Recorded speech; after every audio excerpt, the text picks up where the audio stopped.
Well, it's cracked. I'm gonna try to fix it.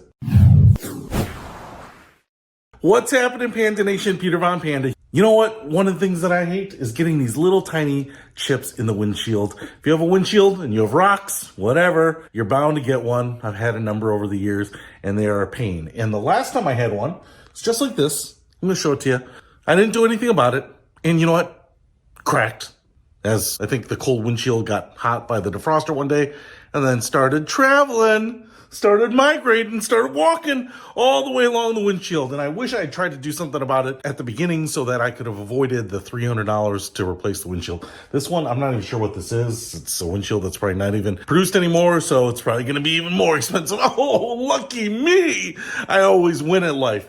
So I don't know if I'm going to be able to fix this, but I thought we would try. And because it's winter, I don't have a lot of sunlight to cure the epoxy or the material or the acrylic or whatever they fill the little chip with. So I've got a little other trick that I'm going to try to use.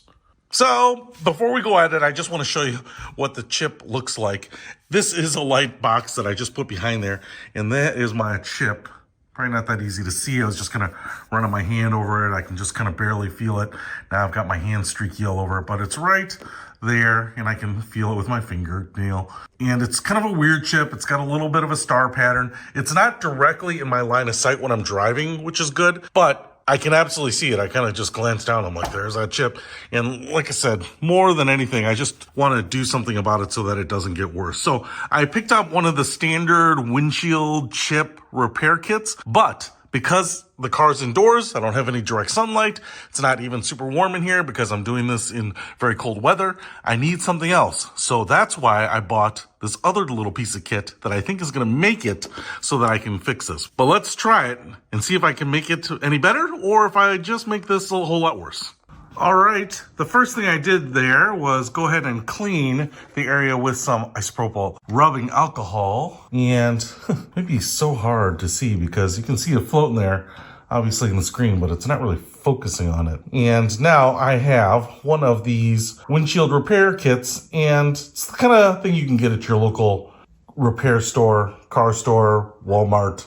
Even Walgreens, I think, has them. And so I'm going to go ahead and put that on and follow the procedure for that first. And then I will show you my little secret ace in the hole. So here's the kit that I got here. If you are going to try to follow my steps exactly, I would recommend picking this one up. I'll put a link to it in the description. I got it on Amazon, but it comes with all of this stuff here. So what we get are 4 bottles of resin, 2 milliliters each. Then we get some of these adhesive discs, the little stopper that sits on top, and then this particular plunger here, which will do vacuuming and pressurization. So kind of an interesting little setup here, but it's pretty similar to most of the ones that you will find anywhere. So the first thing I'm going to do is take one of these double-sided adhesive stickers and put it over the chip. One of these little double-sided adhesive things. And the nice thing is I think it comes with 4 of these epoxy resin canisters and 4 of these, so you can use this multiple times. You want to hold on to this, only one of these, but I think that's removable. Okay, so let's go ahead and get this on first. And this may not be the easiest thing in the whole world to see, but I've got one side of this tape peeled off. I'm just going to surround the chip with this thing. I'm gonna try to get the whole thing there. Okay, put that down. The little tab has to be up. I'm gonna take this side of the tape off. This thing is gonna stick really well since I've cleaned up this area with rubbing alcohol. Tab goes up. This little post has to go up because it's going to kind of hold in the resin. So you want to put this down and cap off that little tape so that now you have a little reservoir in there. So I've got that on now, just like that. I'm going to take one of these little bottles of resin. I don't know that I need to do anything with it. Just kind of cut off the top there, I think. And now I'm just going to pour the resin down into the little hole here. Well, I can see it going in. It's actually pretty liquidy, but you got to definitely squeeze it to get it to come out of here. So I'm just going to kind of fill the whole thing up. Just check from the back side, see anything in there. You've got just a little bit of resin that's dripping. I don't want it to get onto the windshield there. That could be a mess. You don't want to get that on your hands either because, especially if you have an allergy or something and it kind of dries very hard, it's going to be uncomfortable. All right, so now that I've got that in there, what I am going to do here is you've got your syringe. You're going to push this in here now. And then you're going to pull up on the syringe to pull out all the air, create a vacuum in there. And it also has this little metal clip. So once you get it all the way up, they have little cuts on the syringe. And this little metal clip is kind of like a paper clip. And then you can use that paper clip to hold that syringe up. So now it's drawing out that air, and I'm kind of looking on the backside and see if I can tell that it is bringing out the bubbles. So let me show you my little secret weapon here. This is a ultraviolet light, and it comes like this. And basically here are the ultraviolet lights, the little LED elements right there. And you can stick this to the windshield to help cook, bake, heat, illuminate, cure that epoxy, especially when you don't have the help of sunshine or that direct sunlight or the temperature. And what you might be able to see here is that this panel lifts up. This thing is not very big. It's kind of the size of a garage door remote. This panel lifts up here, and then you can put 2 AAA batteries in there, which this did not come with, so you have to put in your own. So then that goes back down there. And then you can take these 2 little suction cups that come with it and push them right into the holes there. And so what you can do now is when you turn this thing on, you can actually put this on the other side of the windshield glass. And so I could put this underneath and have it kind of bake from the inside out. And like I said, it just eliminates the need for you to be in perfect weather. Now, hopefully those are in pretty good. I think they just kind of press in there, press them in as far as I can. The other thing I want to show you here is that on this side, we have a little power button, and it might be a little hard to see there, but it says 2 minutes. And then on that side, it says 4 minutes. So when you turn this guy on, just like this, you will have 2 minute or 4 minutes. You press once to turn it on, hold it down to turn it off. If I hold it down while I turn it on, looks like it goes to that 4 minute mode.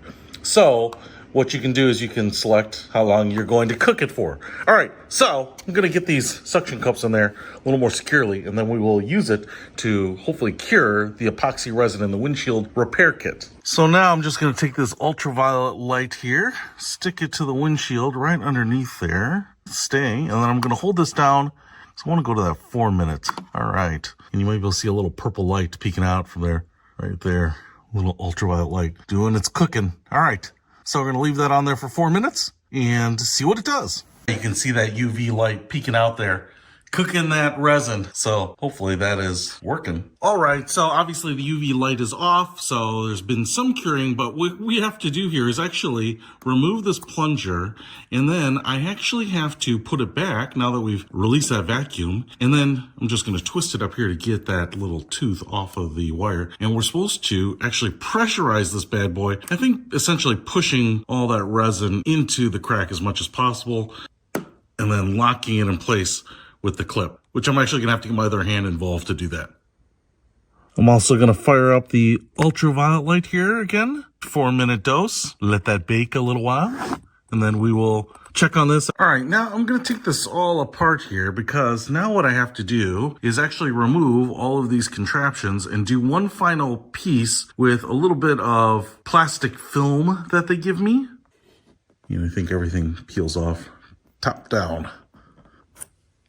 All right, so what I think is going to be a little bit unique here is that they give you these little pieces of plastic film, and you're supposed to put a little drop of the resin on top of your repair and then put the plastic film on top to make it a nice, even, flat repair. Now, the problem is that UV light has really cooked that resin. In fact, you can see it's got this little mound actually in the shape of the funnel that I used to put on there sticking up. And so I actually don't need to do that because, like I said, I've got this thing here. So what I actually need to do, I think, is cut this off as much as possible. And hopefully this resin isn't too terribly bad. And I hope I can actually even cut this off. So I don't know that I needed to use all 4 minutes of that UV light. I'm gonna kind of try to saw through this. Now this is really worried me because I actually think I overdid it. So the lesson here, and my whole life is really more of a cautionary tale than anything. If you're gonna use this UV light because you're like me in a 60-degree garage where it wasn't probably gonna be warm enough to cure on its own, and you don't have any direct sunlight because you're doing this in the off season, start with the 2 minute, or maybe not even that. Set it for 2, but pull it away. Pay close attention to how this resin is curing because I probably made this more difficult myself, and I'm just worried about this pulling the whole rest of the resin out and the chip actually being worse off for it. Yeah, this is definitely something that could have been improved. Definitely it's like broken glass. Feels like I'm walking on it. Walking on broken glass. So I'm gonna keep working this here. I don't wanna pry it out. I kind of just, like I said, use this sharp razor blade that it comes with. And I do have a handle for this. I might get it out just because I want to be very ginger as much as I can and try to recover this and see if I can pull this from the ashes. Okay, what's slightly weird is I've cut this off. I will tell you right now, I'm impressed with this resin. It does dry like glass, that is for sure. But what I actually have is it pulled up just a little bit of the resin from inside. So there is, I can just feel a little bit of that chip remaining. So I actually think I am going to do this final step now. I'm just going to take a little bit of this resin. I'm just going to dab it on here. Just going to leave a dot right on a little rough area. There we go. There we go. Got that dollop out. And now I'm going to put this plastic right on top there. And just kind of let that dry for a couple minutes and then pull it off and then try to razor blade it down one more time and just see if we can kind of make this actually happen from the overzealous idiot that was executing this task. Okay, so I've let this on here. I ran the UV light for 2 minutes and it's been 2 minutes. I'm gonna pull this off. I'm just gonna see if it's dry. Oh yeah, it's kind of dry already. Man, that UV light really speeds things up. So I'm just gonna kind of scrape it following the contour of the windshield here. You can see that hard film that is created here. Hopefully we'll get a relatively smooth finish to it. I really prefer making how-to videos as opposed to don't how-to videos, but you know what? Sometimes you get the good with the bad.